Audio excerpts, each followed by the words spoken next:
So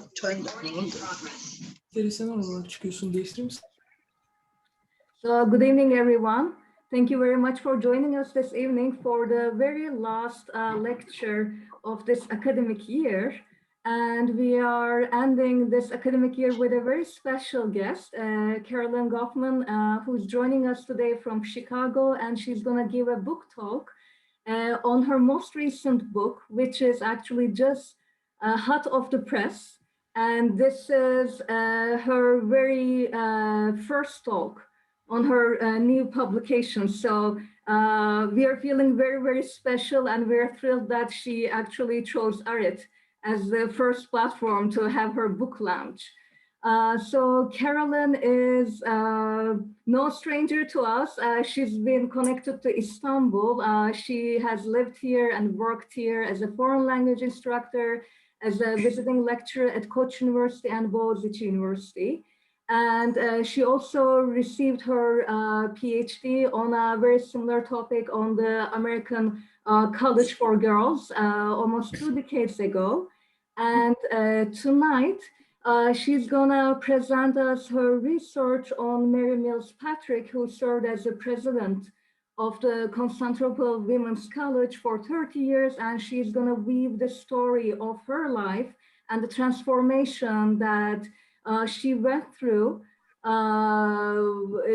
in the historical context that the political events and the tumultuous era of the decline of the Ottoman Empire and the foundation of a new republic, and how it impacted her ideas and her political views, and also her stance as a female educator. And also, I would like to read just one sentence from her bio that you must already seen at the in the announcement, that she says the difficult process of finding one's voice, both metaphor and reality, for those marginalized by gender, race, class, and disability, is also something that she is, looking into in this book. And it just came out from Roman and Littlefield, and also she has very generously donated a copy to ARIT. So you're welcome to come and borrow the book from us. And without further ado, I would like to pass the mic to Carolyn. Thank you, Zeynep. That was a really nice introduction. And thanks for letting me come and talk to you. As you mentioned, I gave a talk at ARIT 5 years ago, I guess. It's taken me an awful long time to write this book, and life is complicated. So, I'm very glad that I finally got around to finishing it. I want to share my screen with you, and I have slides, and I apologize in advance for the fact that they're very wordy slides. Hang on a second. Put one up here. We can move over. I've been teaching on Zoom now for about 15 months. So you'd think that I would have this down, but actually I don't use PowerPoints that much. All right, I can't get rid of this. Okay, here we go. So first of all, I want to say that this may not be the book about Mary Mills Patrick and the college that people want, because my knowledge is so limited and my ability to access materials has been somewhat limited. So and also my perspective is, I'm very interested in writing and rhetoric, and I'm interested in the way people depict cultures that are not their own. So I'm coming at this project very much from the viewpoint of analyzing Patrick's writing and her presentation of herself, of the college, and especially of Muslims. So I'm also fascinated by a person who starts her life as a 21-year-old incredibly evangelical missionary, really, all about Jesus, right? Come to Jesus is the message. And then she ends up completely having dropped that And feminism has become really her new religion, and the goal of education for women is her only goal, especially for Muslim women. So I wanted to see how that tracked over time. So I looked at, I looked at writings by her over a long period of time. And insofar as I could find them, I looked at writings about her by other people. And I also looked at writings by people around her, like other missionaries, and how they were talking about their world and their mission. And so, I mean, I have various theories about Patrick's turn and how she changed. And honestly, and of course, I can only guess because I don't know what was in her head all the time or ever. Um, but I think that she wanted to live her life as an educator in Turkey. She wanted to do a good job. She really cared about educating women, and she did everything to make that happen. Which meant that it wasn't, she was both idealistic and opportunistic. She did what she needed to do in order to get things done. Um, she was also fighting a real uphill battle in her attempts to get financial support for the college. Not only did people put women's education always as a second choice, but Muslim women, why would you educate Muslim women? What would the point be? Right?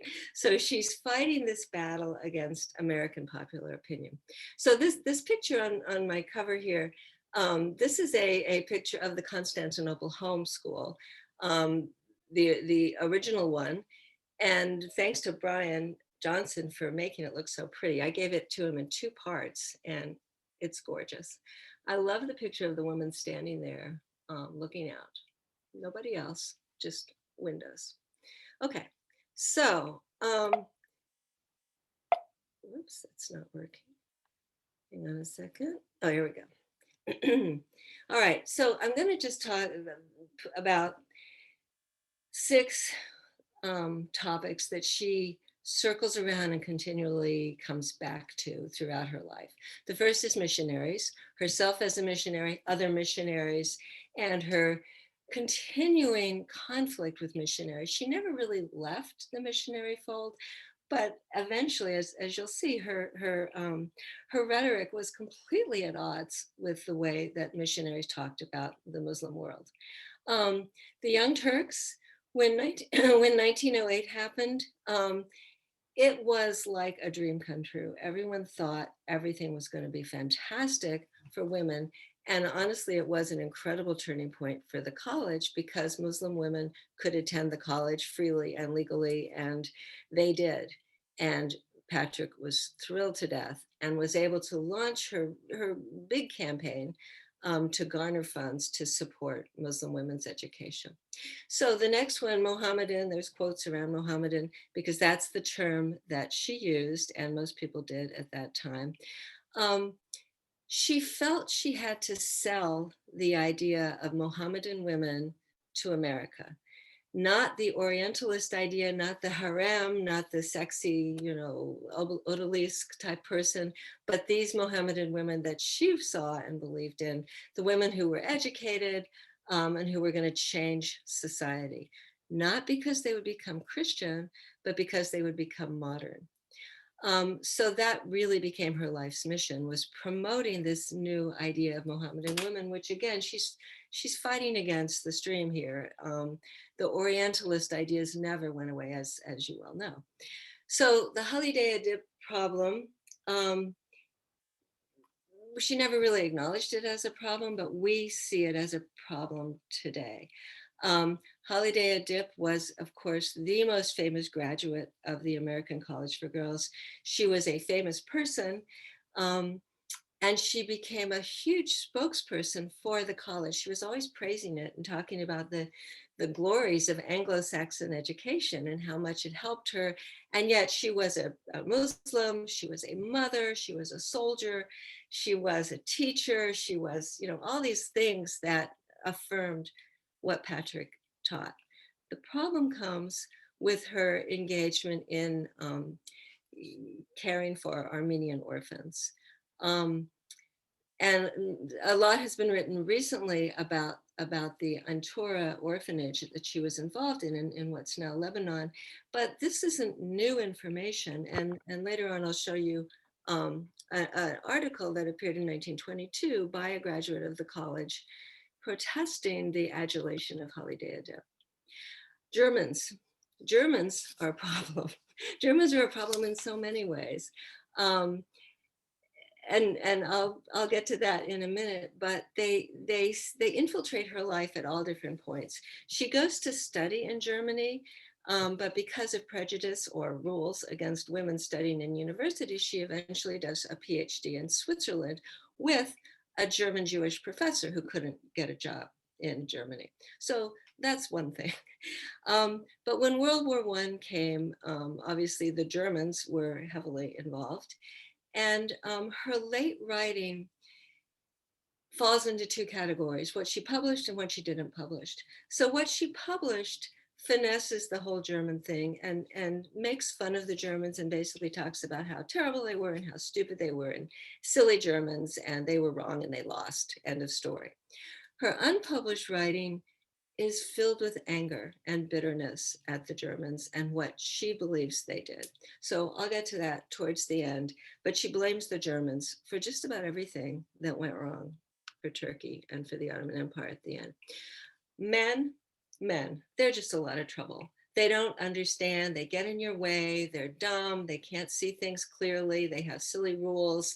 You have to placate them, you have to work around them. So men and their foolishness is a constant theme for Patrick.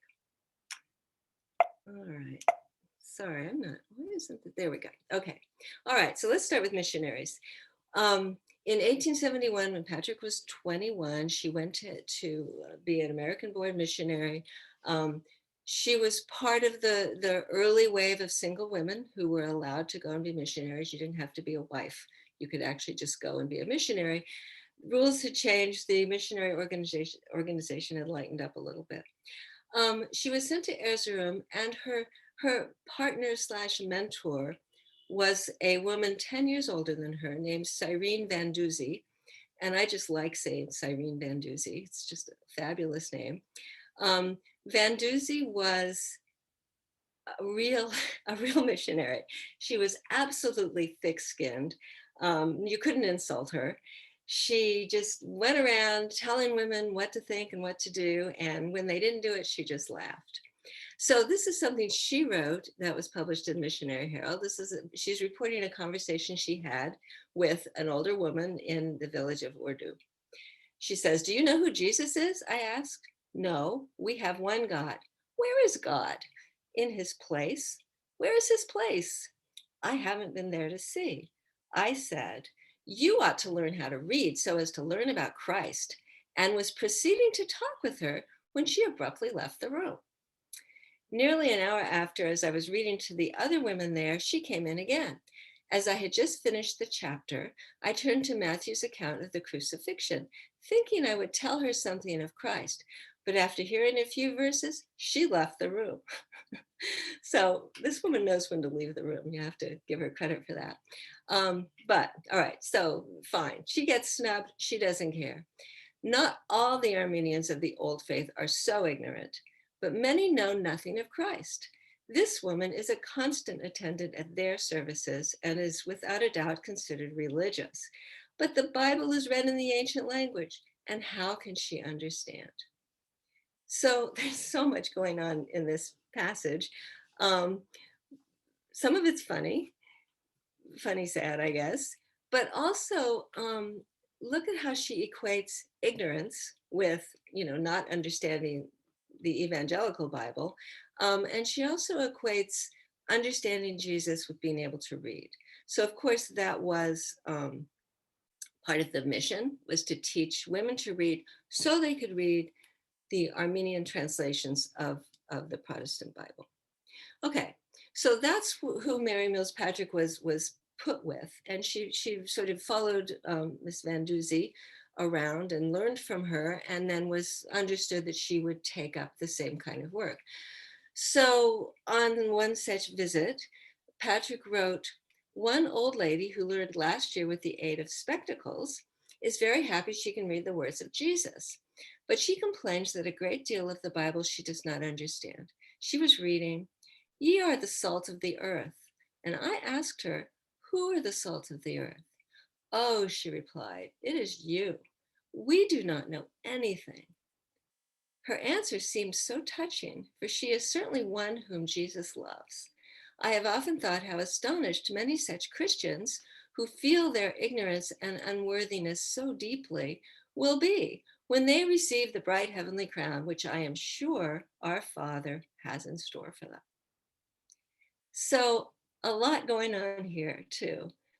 First of all, I mean, I don't want to extrapolate too much, but I feel like she's embarrassed, right? It's like this lady is saying, "You're the one. You're the salt of the earth. You're the good one," and she's like, "No, no, no. That's not the point."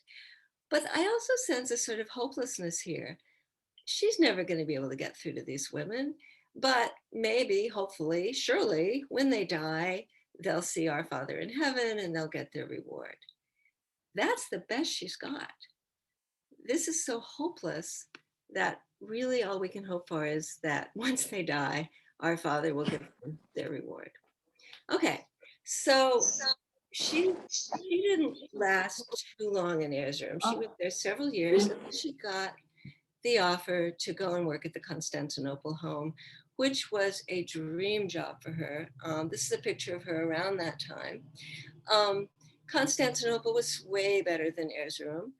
Um, she was in, an exciting city. She had the chance to study Greek, which she did, and she met a lot more people. So Constantinople was a good move for her. Um, Here's what she came into at the Constantinople home. This is something written by a missionary at the homeschool, or sorry, someone in Constantinople who was visiting the homeschool. He writes, "The new year at the home has opened most encouragingly. We have known that most strenuous efforts were being made by the Armenians to prevent parents from sending their children, and we were prepared for the possibility of a small attendance. To our great gratification, there were 35 on the first day. There are more to come, and our hopes are quite high just now." So, first of all, there's a conflict here, right? They are not getting along with the community. They are fighting the local Armenian community who doesn't want them to take over their children's education. The word encouragingly is a code word that you see a lot in missionary writing. Basically, they're talking about converting people. So if they feel encouraged, it's because someone listened to them read the Bible, or someone listened to them talk about Jesus, or someone asked to hear more. That when they use the word encouraging, they're talking about something like that. So it seems that they're thinking, okay, we are in good shape here. We're going to get some converts. It starts with the children. And look, we have all these kids. Another subtext here is a lot of families were really looking for some place to send their girls to get an education. There were not a lot of options.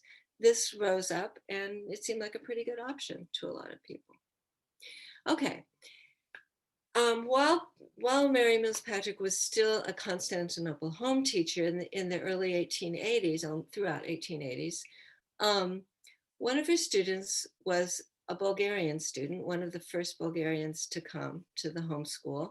Her name was Penka Racheva, and she wrote a diary one year in English that is in the Robert College archives, which are now at Columbia University. A lot of people have looked at this diary and written about it, and it has a lot in it that's fascinating. I picked out here a couple of parts that have to do with Mary Mills Patrick. What I see in Penka's descriptions of Patrick are that she's evangelical, she's preaching the gospel, she's talking about Jesus, but she's under stress. Um, Penka reports that Miss Patrick was sick. Miss Patrick had a terrible headache. Miss Patrick had to go to bed all day. She seemed to constantly get migraines or some kind of stress illness. At least that's my read on it. And I see this as a period where she's doing her job as an evangelical teacher, but she's having trouble. this isn't exactly the job she wants to do. So Penka writes here, last night, Friday, Miss Patrick had our meeting. It was about the pure in heart shall see God. It was beautiful. She looked pale and her voice sweet. Her eyes once filled with tears, and she tried to smile. She looked a perfect picture of beauty. But that is not all. She talked beautifully. First, she said how nobody can see God, but those who are pure not only have the blessed promise of seeing God for eternity in the beautiful home above, but also they can see him in their hearts. Every girl, she said, who has given her heart to Christ is growing every day more pure. Jesus is helping her. He is preparing their heart. Notice the pronoun. I mean, I think it's just ungrammatical, but she's way ahead of her time in non-binary pronouns, but that's another point. A pure heart is like a white dress. We have to be very careful not to soil it. So I assume that the white dress metaphor is coming from Patrick. I mean, oh brother, right? A pure heart is like a white dress. Don't soil it. I don't know. I don't know in practical terms what it means to have Jesus in your heart. That is something that seems to be closed to me, but that's what is being talked about here. I also sense that slight hopelessness. It's like, okay, even if you don't keep that white dress clean, when you go to the beautiful home above and see the Heavenly Father, then you'll get it. So I see a certain amount of ambivalence here. Okay, another quick thing from Penka's diary. Miss Patrick said, if Jesus Christ was to come just now in the room for the last time, what each one of you would ask him, but how he knocks and knows, and I shamefully keep him waiting outside the door of my heart. That's really beautiful writing. And I think Penka was experiencing a certain amount of stress and anxiety about her inability to accept Jesus enough. Then she says, we had a meeting about attending of balls and parties, etc. Miss Patrick said, if anyone is in doubt for such a question, she has only to ask herself, will the Spirit of God be there? Or will God be there? That decided the question. I assume that decided it, no parties or balls, which is kind of sad. Other parts of the diary reveal that there is more social stuff going on for Penka, including having a boyfriend who writes to her and whose letters are first read by the teachers before Penka gets them. Okay. All right. By the end of the 1880s, Patrick had formed a plan, and she had excellent allies at the Women's Board of Missions in Boston. And together they garnered support, and they created an actual college that would grant a bachelor's degree, not just be a high school. And that began in 1890 with her as president. So the 90s were amazing for Patrick. She was 40 years old in 1890, president of the college, and things were just going great. She was starting to write articles and be published in the United States. She made tours where she talked about the college, and she discovered how she has to balance herself. Is this about Christianity? Is this about women? Is this about secular education? What is my college about? She pitched her message differently to different hearers. So in the annual report, she uses this term non-sectarian, which she comes back to a lot. And again, that's kind of code word to me for moving away from the missionary purpose. And she uses also the term heart Christianity, and that's also code for saying, we're not actually proselytizing anymore. They're just going to absorb it. Anyone who's at our school, they're going to pick up heart Christianity. We don't have to teach them about Jesus. It'll just kind of get into their systems. But she's saying that they still are fighting the community to some extent. Our students learn prejudice. See, although our teaching is non-sectarian, the heart Christianity that our students learn prejudices many parents against an institution that teaches the daughters to live more righteous lives than those of their parents. And righteous, again, is kind of code for Christianity but also for domestic practices that they see as different from Muslim homes. Okay, so the 1990s, I'm sort of skipping over them. She did a lot of writing and she started to develop her interest in Muhammad students.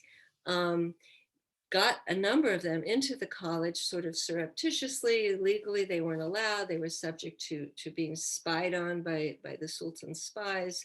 But it was something she always boasted about if she had a Muslim student, because having a Muslim student proved that she was a success, that this really was a non-sectarian school with heart Christianity that didn't scare away the Muslims. Of course, it also shows that elite Muslim families really wanted some kind of school for their girls. And here one was. So in 1909, after the Young Turk Revolution,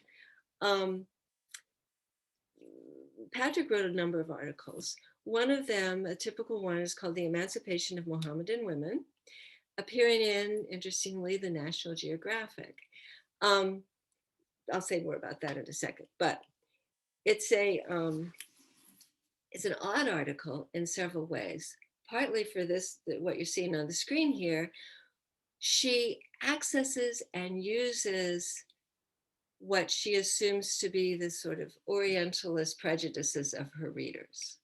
So she brings out these images that she's assuming this is the way everyone thinks of Muslim women. So until the 23rd of July last, an observer might see silent, heavily draped figures threading their way in and out of the streets, bazaars, and shops, seated motionlessly in their kayaks on the Bosphorus, or dimly seen behind latticed windows.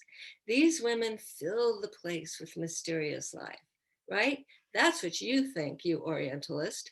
But suddenly on the 24th of July, all this was changed. And Mohammedan women on that day became free. So in this article, she's accessing images that she thinks will draw her reader in, will attract them, and then she flips it on them. This is one of the things she loves to do. Her ability to do that is pretty good. I mean, she knows the language. She knows how to talk about these women. All right. Further on in the article, she talks about a Circassian beauty newly acquired by the tall, handsome Pasha who has just passed you in the street, sits in the harem, where the air is heavy with the odor of Eastern perfumes, and the black eunuch stands by the door. The beauty herself is thickly powdered with an elaborate coiffure erected by her numerous maids. Jewels cover her arms, and she wears a beautifully embroidered negligee. There is a languorous expression in her black eyes as she sits idly smoking a cigarette and sipping Turkish coffee. This is the National Geographic. I would like to see this picture. I'd like to see the photograph, but we don't. All right, then the flip. Would you think to look at her that when she draws her money from the bank, she must sign her own check? These two sides of life have been wholly at variance with each other, but as years have gone by, the thoughtful side has predominated among the more intellectual Mohammedan women, until now they are ready to enter into the affairs of today with an understanding and vigor which the world has never accredited to them. So, let's see if this works. This is in the National Geographic, and let's see if I can just pull up the issue. Yes, okay. So the National Geographic was published by Gilbert Grosvenor, whose father was, what's his name? Edwin Grosvenor, who wrote a book called Constantinople, full of photographs, published in 1895. So that connection might have helped get this article in there. Hang on a second, that's the wrong article. I think this is where I want to go. Okay, so this is a 19-page article. 6 pages of this article are her writing. The rest of the pages are all pictures like this. These are pictures from Grosvenor's book. None of the pictures are of women. They're all of either scenery, historic sites, or men like this doing stuff, professional professions, sitting on horses, whatever. It's a really odd setup. And I see it as somehow she, perhaps with her connection with the Grosvenors, she got them to publish her article on the emancipation of Muslim women, which is sort of a National Geographic topic, I guess, but no images of Muslim women. The images are all, from this other book by this other guy, by a man. So her article weirdly gets co-opted by this male point of view and by all these male images.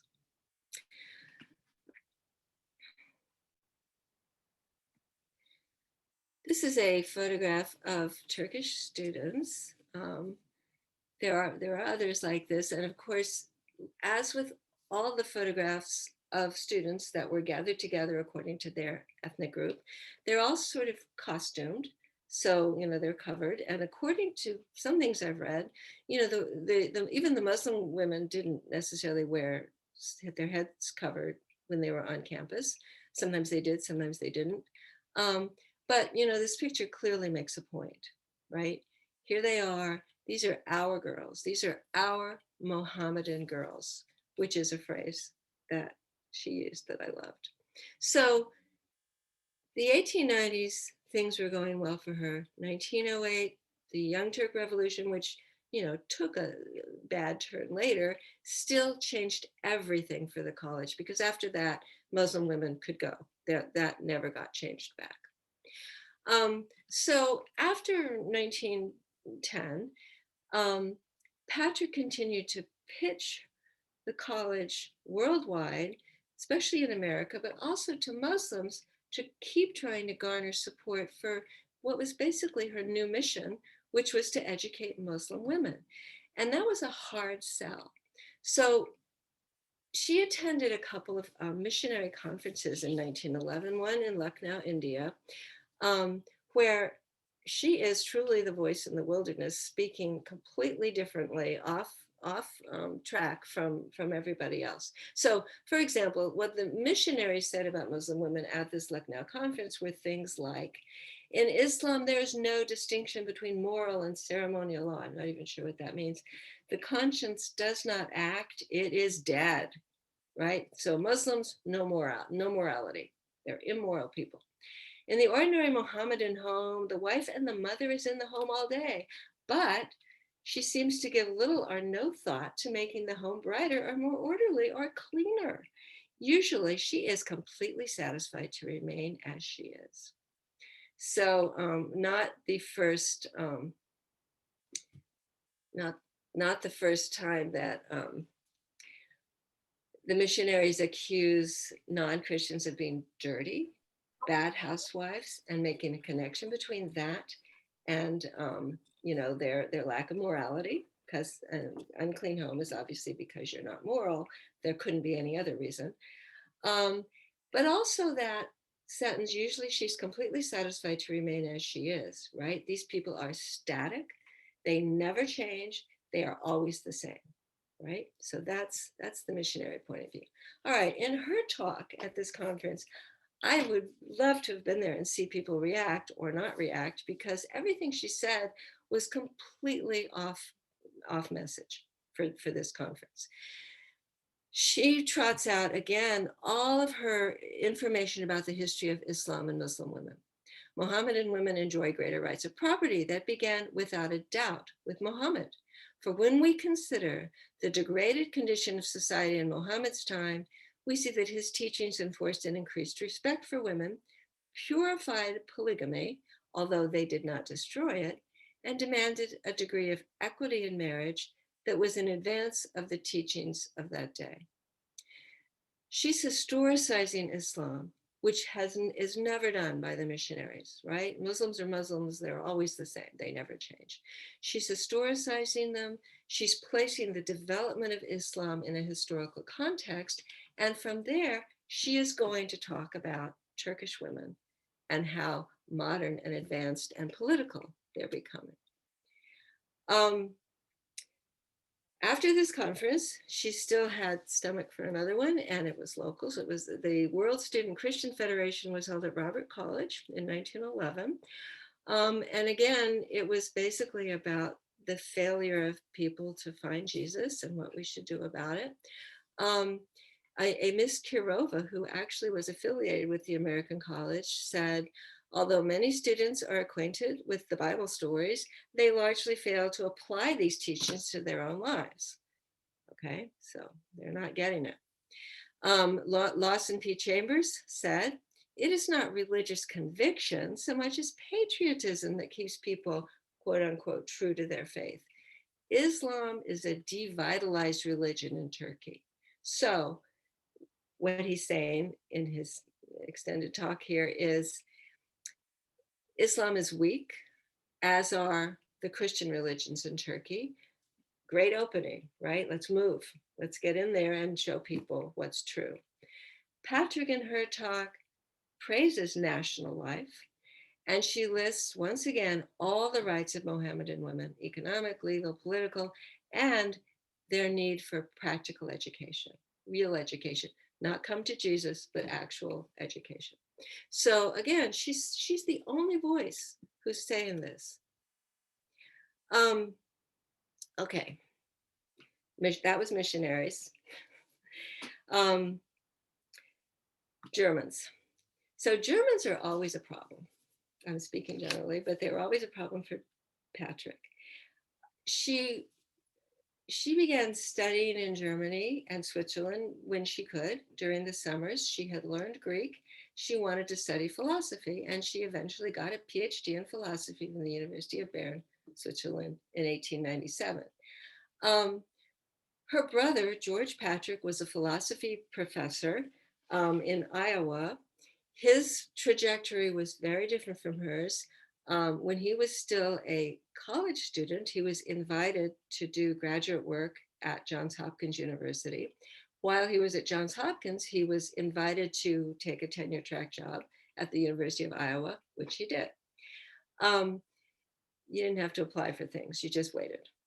So one of the things he did was travel to Europe a lot and study in Germany, and he had a wonderful time. He said, I soon discovered that nothing more was necessary than to let it be known that I was a university professor, and all doors were opened. So American scholars in Germany in the 1890s and thereabouts, great. For women, not the same thing. Patrick reports, this didn't happen to her, but she reports this story. When a woman attempted to attend a university lecture, a professor, seeing her in his audience, solemnly walked down the aisle, offered her his arm, and escorted her to the door. So humiliating, so awful, so German.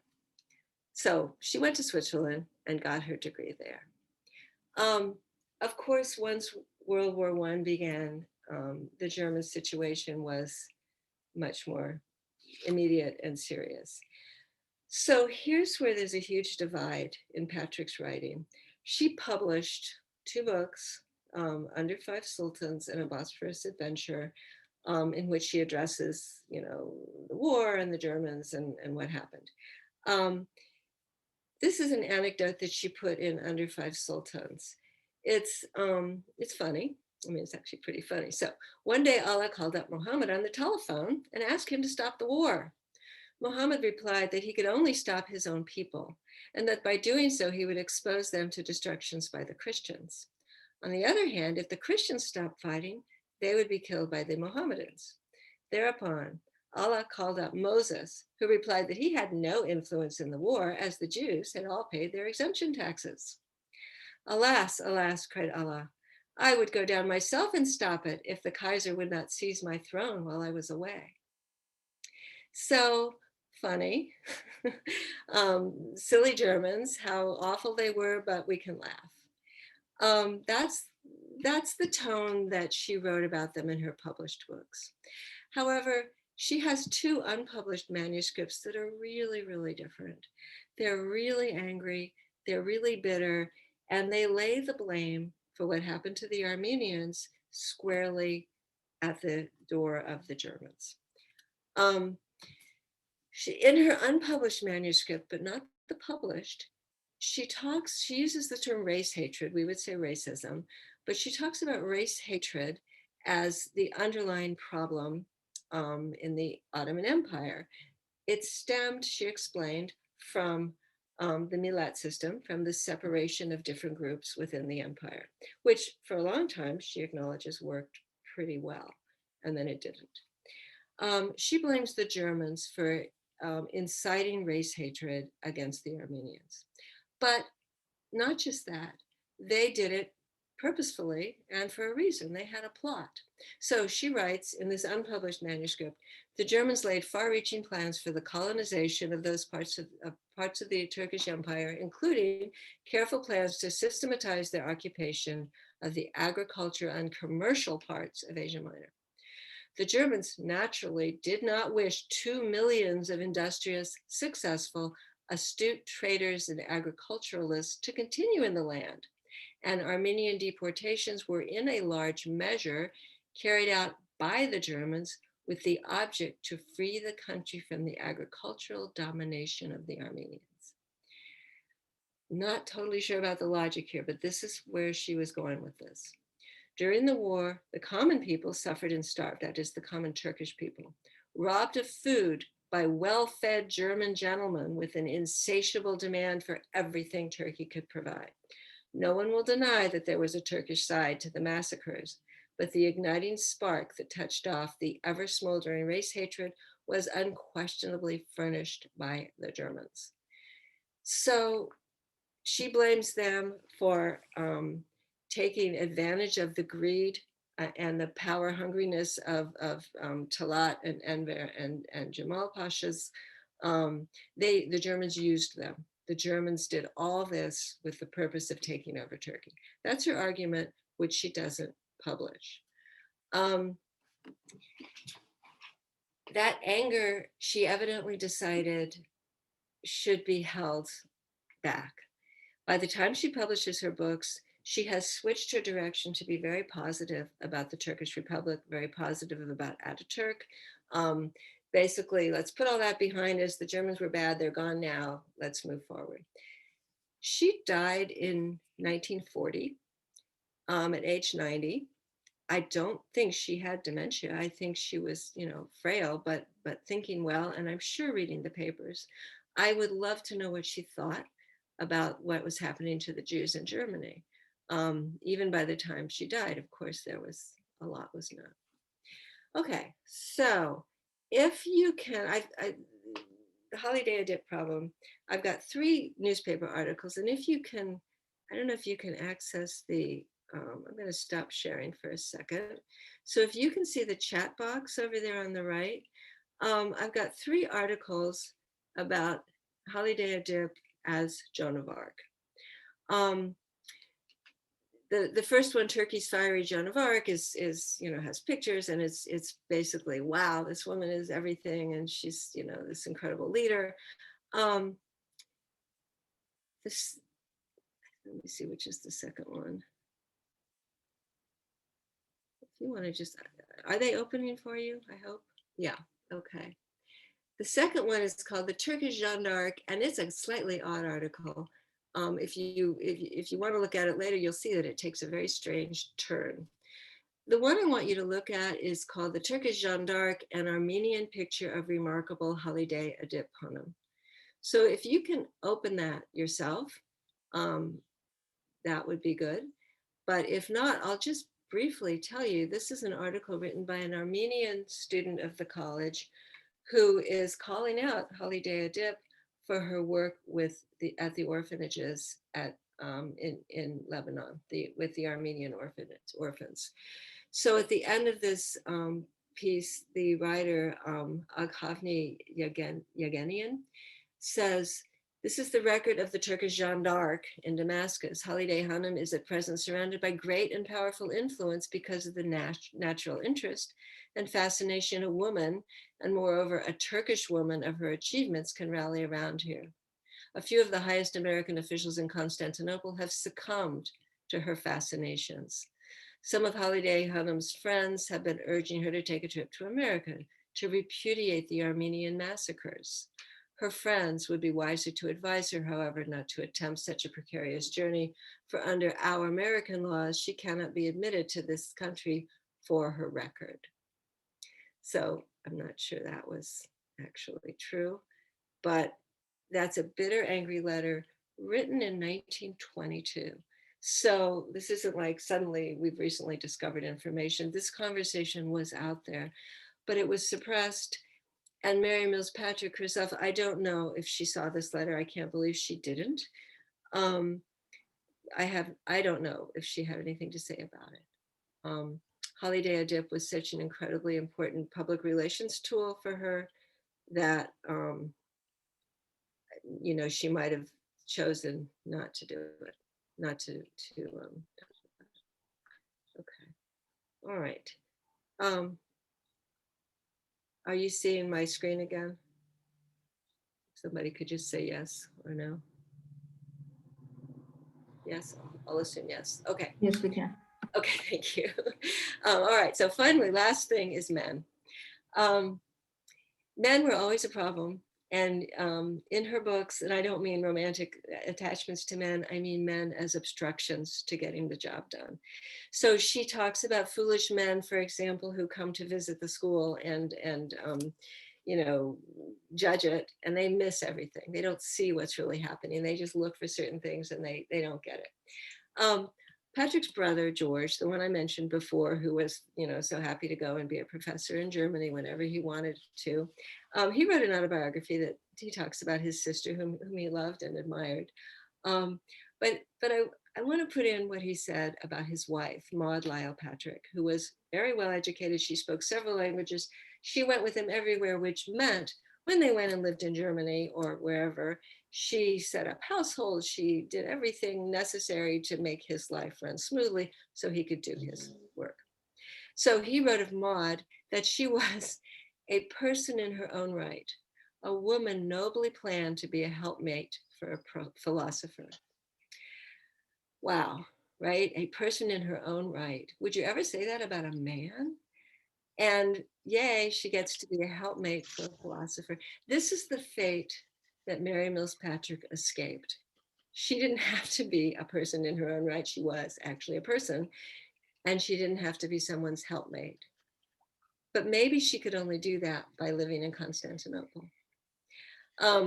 Then George goes on, as I'm writing these words, my wife's cheery voice is calling me to dinner. I'm slow at mathematics, but according to my figures, this is the 61,220th time she's called me to dinner or to one of our other daily meals. Yay. If Mary Mills Patrick had read this, she would have, I think, thought, thank God that's not me. Whatever she went through, and she went through a lot, at least she didn't have to be someone's helpmate. In 1922, she received an honorary degree from Columbia University, and the president said, she is one who has done a man's work with a woman's heart. So I don't know if that's real praise or not, but that's where she ended up. And this is a picture of her with Riza Tevfik. And I like this picture because she just seems so happy. This is what she likes to do, talking to people at the university. So I'm going to stop there, and I've really talked a long time. I hope I haven't worn everyone out. Happy to field questions.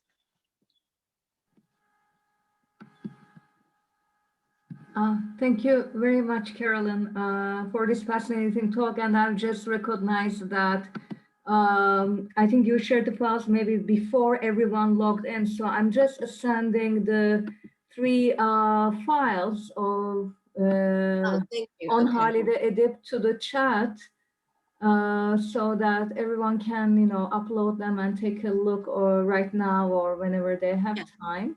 Sure.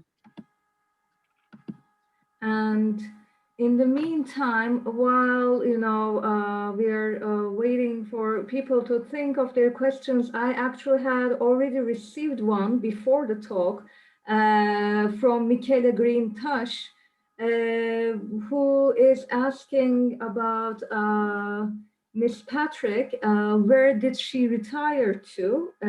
In Turkey, or was she back in the US? And you already mentioned that she passed away in 1940. And where was she buried? Mhm. The cemetery, if you have any idea. She, she she died in Palo Alto, California. She went there because she had, I think it was her nephew teaching at Stanford, and it's possible her brother George had also retired there. But yeah, she lived in Palo Alto in her last years. I want to say she's actually buried back in New Hampshire in her family's graveyard area, but I'm not 100% sure. But yeah, she retired and went.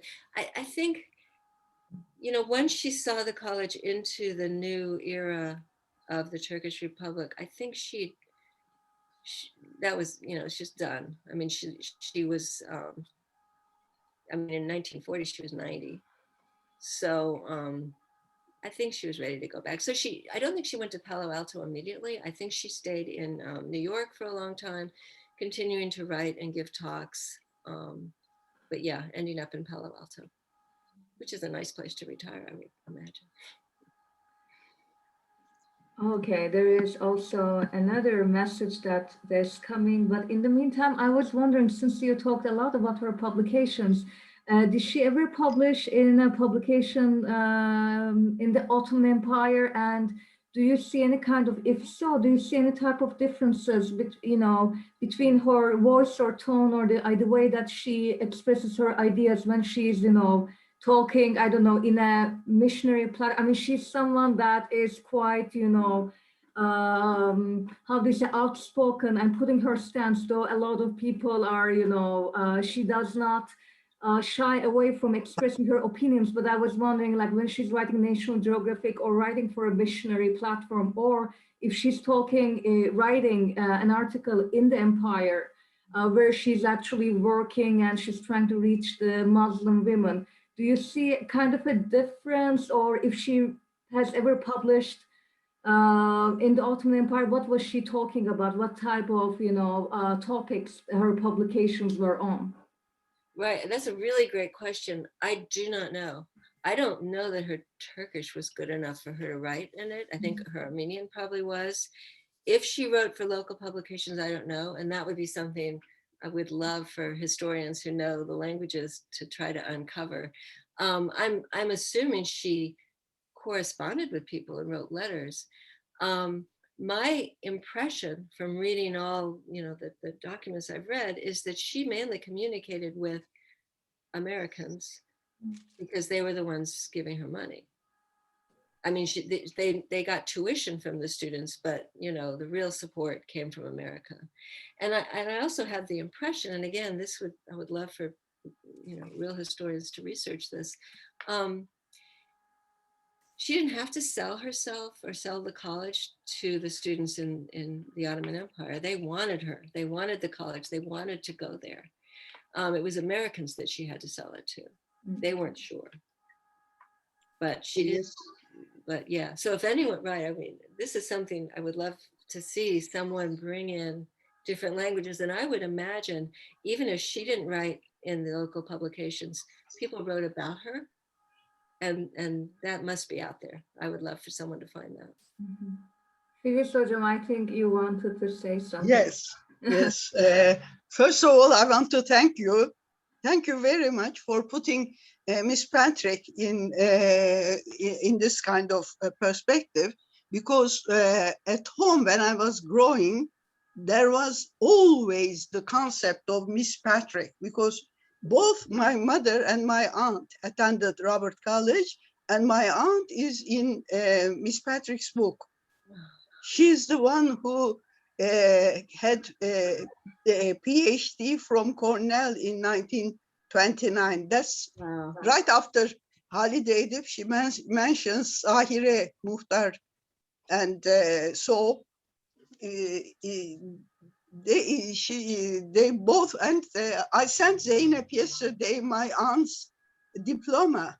Maybe she can forward it to you, because it was signed by Miss Patrick. Oh man. Yes, Zeynep, I have loads of pictures. And some of the pictures you saw at Columbia are my archives. I would love to see your archives. When I'm in Istanbul, may I call on you? Please, yes, of course, yes, of course. And in fact, of course, I have those, most of those, the change that happened during those years. But my question is, have you gone in, I mean, it has got nothing to do with Miss Patrick, but of course, most of the or ACG, as we called it, most of the ACG students at that time came from a missionary school called Gedik Pasha. Have you gone into that also? I'm not really an expert on the history. I agree that that was before Mary Mills Patrick's time. Although No. the Constantinople was in Yedik Pasha. Yeah, I don't know much Yes. about it. If Brian were here, doesn't he know about the He probably would, but yeah, Yes, he's because not. I have lots of pictures of Gedik Pasha also. Would love to see those. That's so cool. Yes, it is. This is a. Can you see it? Wow, look at that. Oh, that's fantastic. And can you see the Christian girls have a cross and the Muslim ones have a clover or something like that? Interesting. Wow. This one is. This one here is my aunt. Oh. So someone needs to write a book about the Muslim students and their experiences, because I'm betting there's a lot of writing by those students. Yes, there and I mean it is. It's very interesting, very interesting. But as I understand, both my, I mean, I attended Robert College and then to the States. But when I had graduated, my English was very much inferior to the English of my aunt and my mother, simply because they spoke English. I mean, there was no other common language. So all the Armenians, Syrians, whatever you have. Yeah, and that would be Patrick's definition of cosmopolitan. Please, I would love to show you my archives. I would love to see them. Yes, and the whole, all my pictures were professional, scanned by Para Museum, so they are in good condition. Oh, that's really good. That's good. I mean, yes. I hope that there are some young scholars working on this. I mean, using your pictures, searching, tracking down the writings by the Muslim students, which, you know, are not in English, I would imagine, or maybe they are, but I think not. And so, you know, hopefully we can move forward and somebody will write. Yes, and please, if you look me up when you are in Istanbul, I would love to show. And please, Zeynep, forward my aunt's diploma. Okay, yeah, I will connect you too via email and attach the diploma, the image of it to the email so that you get connected. Yes. Yeah, but it was definitely Miss Patrick who got my aunt to go to the States. I mean, 1929 is even early for the PhD from Cornell. And Cornell wants her letters because her teacher was Carl Becker. Oh. Does your aunt have letters then written while she was at Cornell? Because yes, and they communicate. I mean, I'm going to give Carl Becker letters to Cornell. They want them. It's all full of women not being able to get a job in the States. Depression, Great Depression, and he's very pessimistic towards 1938 when he realized what was happening to them. Of course, the war came and all the letters have stopped. So, but I studied history myself, and when I asked my aunt, I mean, for me, it was BC. And when I asked her, who was your PhD advisor? She said, Carl Becker. Wow. Okay, well, there's some great stories there. I definitely hope Yes, somebody writes this yeah, up. but it was all Miss Patrick who really, I know from my aunt, it was she who even, because my grandfather had to wait a year to make his mind up to send her daughter to Ithaca. It's a hard, I mean, that would be really hard. Wow. Yes. Thank you. Thank you for that.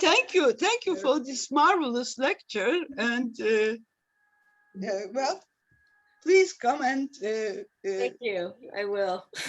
Inshallah. So we have a few more questions lined up. One of them is from yes. Rosamund Wilkinson. She's curious about Miss Patrick's faith. Did she ever refer to her faith in her writings? And she also has researched her, so that was her big question. So you mean her religious views? Yeah. I don't know. I think she just kept it quiet.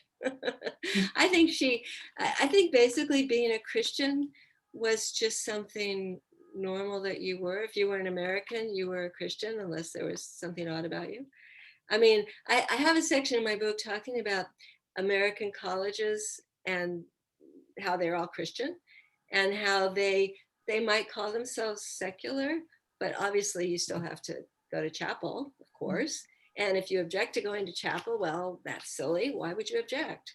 You know? So that attitude of like, I think I don't know. The answer is I don't know what she thought about her own faith.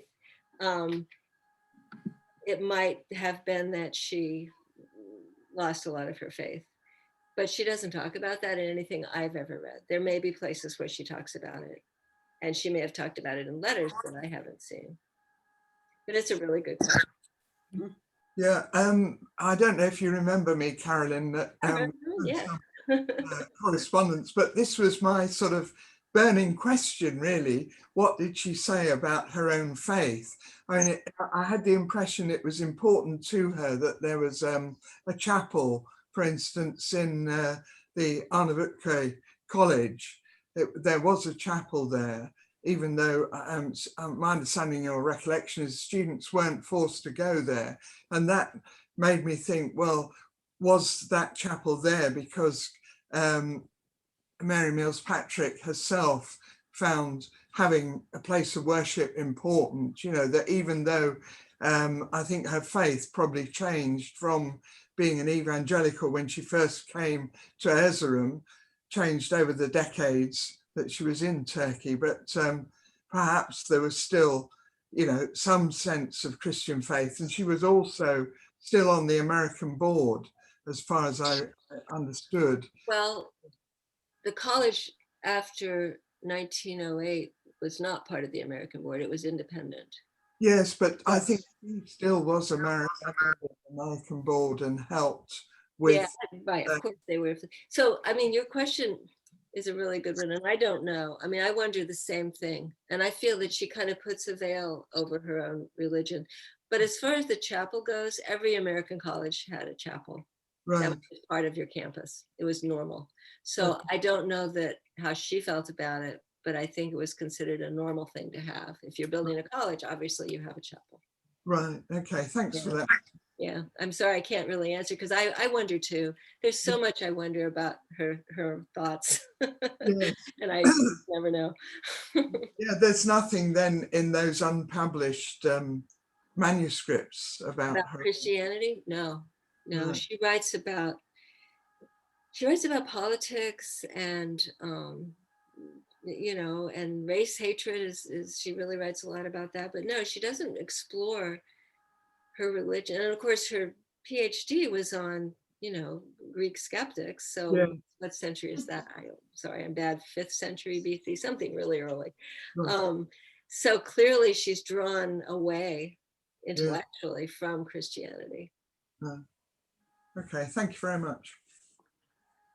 So we have one question in the chat from Maureen Freely, and then maybe later on we can go to Caroline and Andrew Finkel's question. So Maureen Freely asks, how do you understand Mary Mills Patrick's legacy in Turkey? That's a great question. My understanding is very incomplete. It mainly comes from people that I talk to, like people who are here today with memories of her. She was a presence. In my book, I start with this image that I read about in a book by someone else. This woman goes to visit a Ottoman princess, and on the wall is a portrait of a woman on a horse with little dogs beside her, you know, like a typical portrait. And it's like a really slim, graceful woman on the horse, but she has Mary Mills Patrick's face.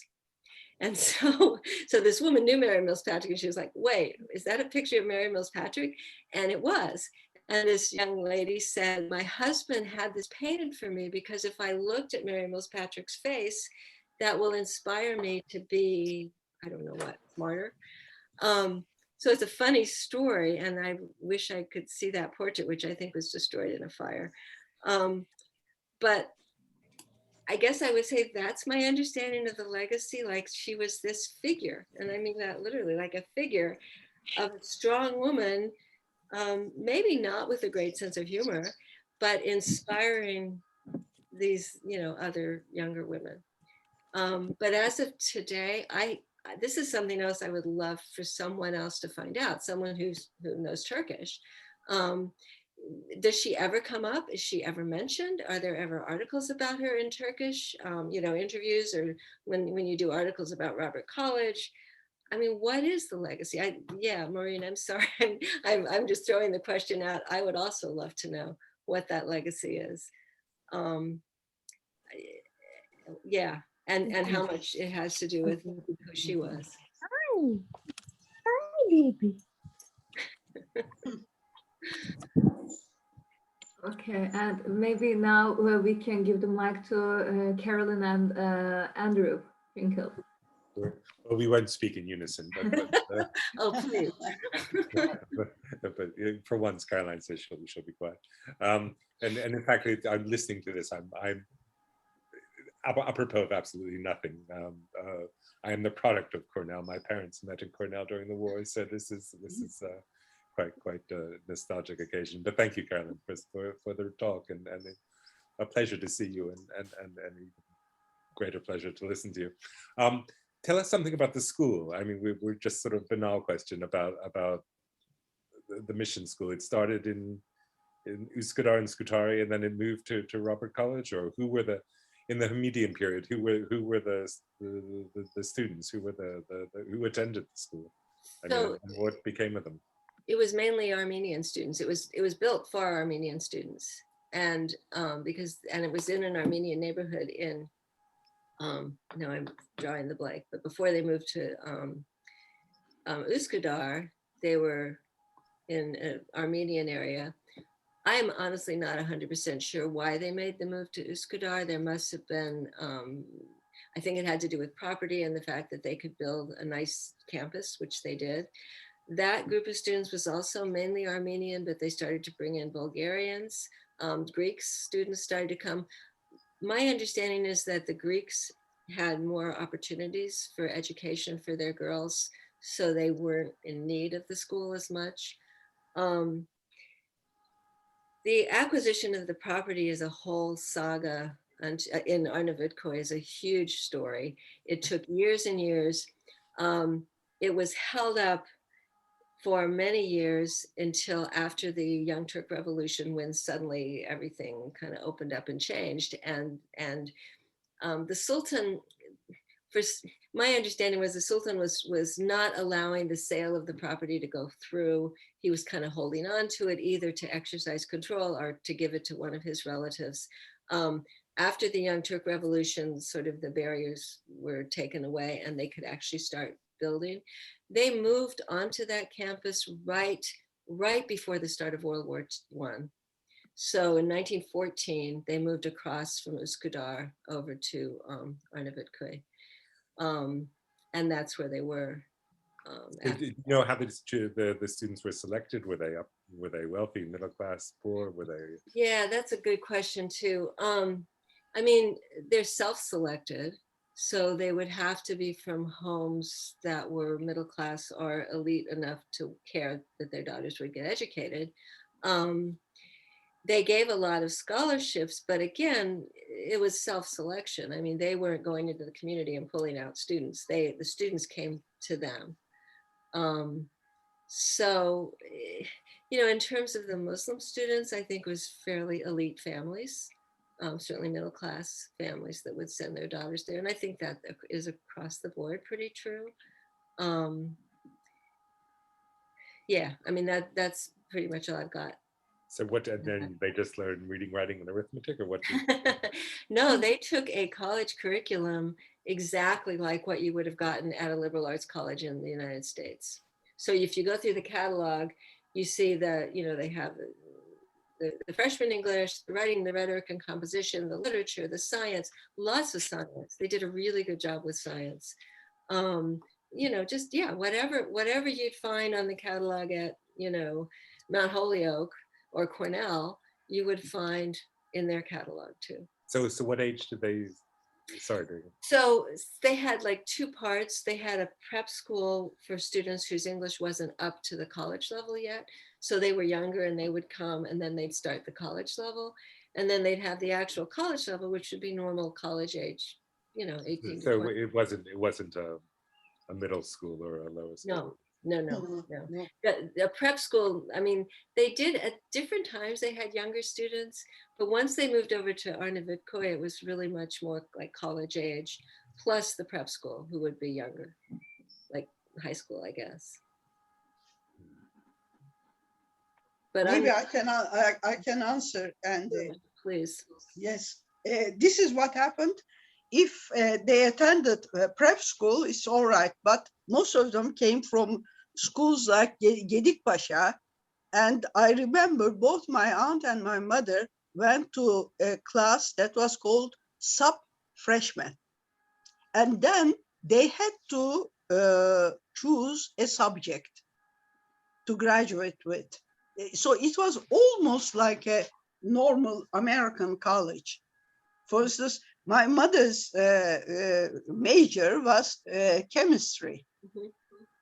So it's almost like a normal college. It was meant to be a normal college. It was meant to be. And I would love to show you, if you haven't seen the picture, there is one picture, if I can share my screen with you. There's one picture my mother wrote the nationality of every student. There are 13 students in the picture. They're all different. Coming from. Yeah, Zeynep, if you let. Yes, actually, anyone can share screen. So please go ahead and share. We would love to see it. Now, what do I do? Well, we only see your, okay. We see your screen. Perfect. So if you. I wonder if I found this picture in my archive. Yeah. Is this Miss Patrick? I don't think so. But it says 1926, and this is my mother's writing, heads of departments. She was gone by 1926. Was she? Mm-hmm. I think 28. No. What? Oh, you would know better, so I won't. But I mean, these are the. And this is the picture I was talking about. Yeah, they were still doing the different nationalities in 1925. And they are all of them from different. There is only one Turkish. Are they wearing a sport uniform? What are they? Where are they all? They apparently they played hockey with this kind of scarf. I have hordes of pictures. I just got these.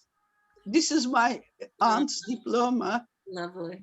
Yeah, this is this is Miss Patrick's signature. Mhm. Maybe Zeynep will, if you want any other picture, I'll send it to you. Did I see Hebrew as one of the nationalities, or You probably did. Yes, Yeah.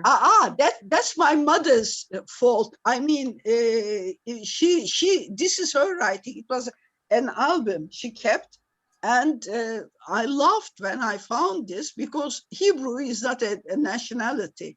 That's Right. my mother's fault. But that was the term used. I mean, it was a nationality as far as they were Was concerned. it? Yeah. That's interesting because Yeah. these are all nationalities. But Yeah, well, that's how when they. I read this in the album, there are two. This picture is in the college archives also, but the one that has this kind of tear in it is ours. Wow, that's Do you know that's where they would have gone to primary school or middle school with that? they No, didn't have. I mean, the middle school and the primary school, they went to Gedikpaşa. Yeah, This is, you know, this is a little bit off topic, but it's really fascinating to read people's descriptions of the World War I period. The food shortages, the utilities, you know, water, electricity, transportation, it was all, you know, it was so difficult. And there were some students who walked to college every day, like 4 or 5 miles. And of course, they tried to grow food on the property to feed their students, and you know, it was horrible. People are, you know, World War I. They're describing the bread that was basically dirt. Um, it was really rough, and of course, you have to imagine. I mean, if you're living like that, you can't really spend a lot of time thinking about a lot other things, right? You're just focused on getting through this, taking care of my students, getting through this day, keeping everyone safe, trying to get some food, constantly negotiating with people. It was really incredible. Um, and during the war, Mary Mills Patrick went back to America for a year in order to sort of garner support and raise money. And her books, and her both published and unpublished, she gives a long account of making her way through Europe during the war, which is incredibly interesting. And you know, it's like an adventure story, and she's not a young lady. So yeah, so that's just kind of like her life. This is just sort of separate from everything else, that adventure, right? That traveling across war-torn Europe as an American, um, and constantly being helped by brothers of people who went to the college. So all the stories that she has, yes. again, I would love to hear, have someone uncover other sides of these stories. You know, the students who knew her, the students who went there, the students who survived World War I there. You know, what are their stories? They rarely talked about it. They rarely talked about it. At home, most of my memories are from Miss Patrick said this, Miss Patrick did this, and she was a major. Incidentally, my aunt taught more than 44 years at Robert College after so she was my teacher also. So she must have a lot of stories. I mean, Well, I have a lot of stories yeah, yeah. also because she was she educated most of us, including my mother. Well, this is So when I young. worry that people are not writing letters anymore, right? Yes, I mean, yes. I think she has one lecture on. I'm going to look it up because there are her writings, and there is one lecture she gave on Miss Patrick years later at Robert College. The text of it, I'm going to search for it. okay, I would love to see it. Yes. Cool. Actually, talking So, about letters, we have been you have been talking about the published pieces, but are there also extensive letters by Miss Patrick and? So there may be, but I haven't seen them. My yeah, one reason I approached this book the way I did was because I I didn't have access to a lot of things. So I had access to the Stanford documents, those unpublished manuscripts, but we had a house fire several years ago, and I lost all my notes from the Robert College archives. So I gave up for a while. But then I thought, she wrote so much that was published that I can easily get. And that's how I turned the focus of this book to writing about what she published.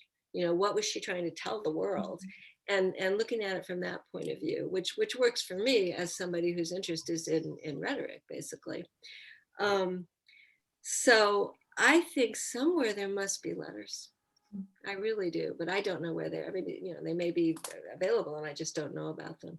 But I have, of course, seen many of the letters that she wrote that are in the Columbia archives now, the Robert College archives. There are lots of letters there, and they are really fascinating. And I had a bunch of those that they got lost in my fire. So yeah, someday I'd like to go through those again with a sort of different eye, because I know much more now than when I first saw those.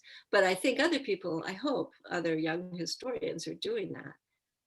Those archives are amazing, the Robert College archives. And now that they're at Columbia, and maybe someone knows, my understanding was that Boazigi was going to get a digitized copy of those archives. Does anyone know if that's the case? They do, and there are, Yes. yes, in their archive center, they have a digitized copy up till the merger in 1971. Okay, that's great. Well, that's fit. Then lots of people can get in there and work on this. Yes, and I mean, I gave my archives also, so Good. Good. I hope someone will. Well, it needs a middle-aged person rather than a young person, because you have to know both sides. Someone like in their 30s have no idea about the beginning, and someone my age has no intention of working, so it has to be someone like 50-ish. And every generation asks different questions of documents. So I think that's another reason that, we keep going back. But it has to be written.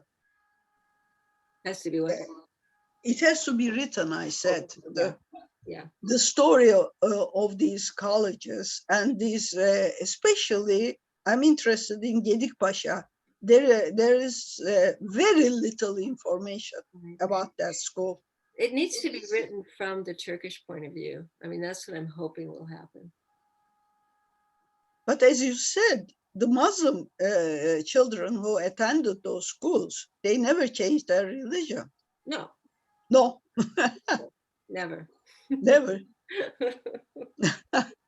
As far as I know. Yeah.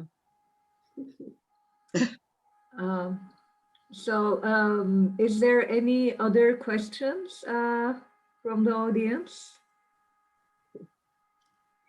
You guys have stuck with this a long time. Thank you very much. Oh, thank you very much. It was great pleasure. Yeah. Well, same for me. So thank you, Carolyn, for this wonderful talk. And again, congratulations on your new publication. And we are really, really delighted that Arit is the very first place that you gave your talk. And we really hope that you come and visit us in Istanbul next time. And thank you also all for joining us tonight. And as I said at the beginning, this is our last lecture for this academic year. But I wish you all a very restful, relaxing, COVID-free summer, where we all get vaccinated and, that we can start safely traveling again and seeing our loved ones.